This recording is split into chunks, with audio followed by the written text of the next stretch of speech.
Jeux 2018, Martin Fourcade remporte la Mass Star, et devient le Français le plus titré des Jeux d'hiver. Martin Fourcade s'est imposé d'un cheveu face à l'Allemand Simon Champ, dimanche, lors de l'épreuve de Mass Star du biathlon. Avec cette deuxième médaille d'or aux Jeux de Pyeongchang, il devient l'athlète français le plus titré des Jeux d'hiver. En remportant à la photo finish, l'épreuve de Mass Star du biathlon aux Jeux de Pyeongchang, dimanche 18 février, Martin Fourcade a inscrit son nom au panthéon français des Jeux d'hiver. Avec 4 breloques en or, il dépasse désormais Jean-Claude Killy, triple champion olympique à Grenoble, en 1968, et devient le Français le plus titré des Jeux d'hiver.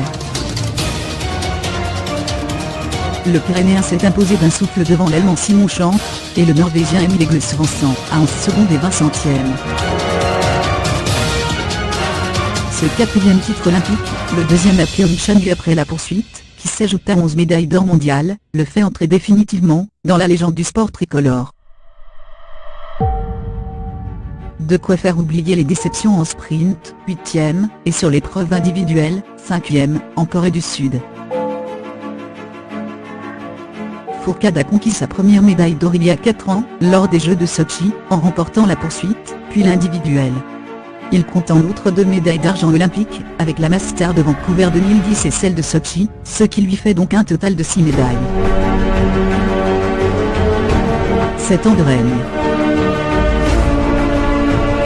Cela fait maintenant 7 ans que la planète biathlon est sous le joug du roi Fourcade, 29 ans, parti chasser sur les traces du Norvégien Ole Einar Bjørndalen, longtemps la référence absolue de la discipline.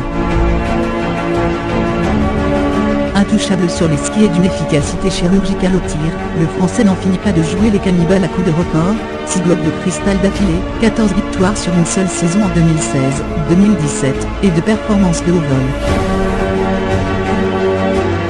Mais Fourcade, c'est aussi un charisme et un caractère entier, avec un regard acéré sur le monde du sport et l'actualité. Un cocktail qui a poussé les athlètes français à le plébisciter, comme porte-drapeau de la délégation tricolore à Pyeongchang. Ce grand brun ténébreux ne manque jamais une occasion de dire tout ce qu'il pense. Après les révélations du rapport McLaren, qui a mis au jour un système de dopage institutionnalisé en Russie, il avait menacé la Coupe du Monde de boycott avant de prendre la tête de la fronde des biathlètes en janvier 2017, obligeant la Fédération internationale, EBU, à organiser un congrès extraordinaire à la veille des mondiaux, afin de durcir à l'avenir ses sanctions contre les tricheurs. Il a également publiquement soutenu la décision du Comité international olympique, CIO, de suspendre la Russie des Jeux 2018. En 2017, il avait déjà provoqué une grosse tension avec les Russes au championnat du monde après avoir pointé du doigt sur les réseaux sociaux Alexander Loginov, revenu d'une suspension pour dommage.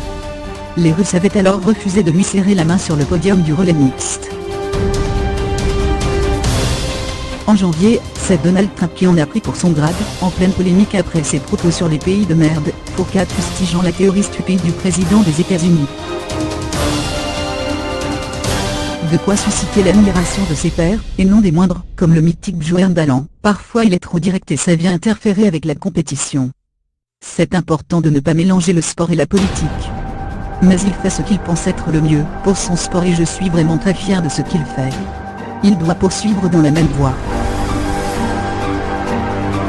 Très actif sur les réseaux sociaux, il s'est mis en VRP de luxe du biathlon, popularisant une discipline plutôt confidentielle en France avant son éclosion. La chaîne L'équipe, qui retransmet les épreuves de Coupe du Monde en clair, peut lui dire un grand merci puisqu'elle bat régulièrement des records d'audience grâce à ses exploits chaque week-end. Une bête à l'armée de terre. Malgré des revenus annuels estimés à 1 million d'euros, Fourcade n'oublie pas non plus d'où il vient et vous notamment une bête à l'armée de terre, qui vient de le promouvoir au grade de sous-lieutenant. J'ai commencé le ski jeune et jusqu'en 2008, ce sont mes parents qui m'ont financé, a-t-il expliqué en novembre à l'AFP. L'armée de terre m'a alors proposé d'intégrer l'équipe de France militaire de ski et sans leur soutien, au moment où les sponsors n'étaient pas encore là, je sais que cela aurait été compliqué de poursuivre. Martin Fourcade doit encore s'aligner en relais et relais mixte. Ses adversaires peuvent continuer de le craindre.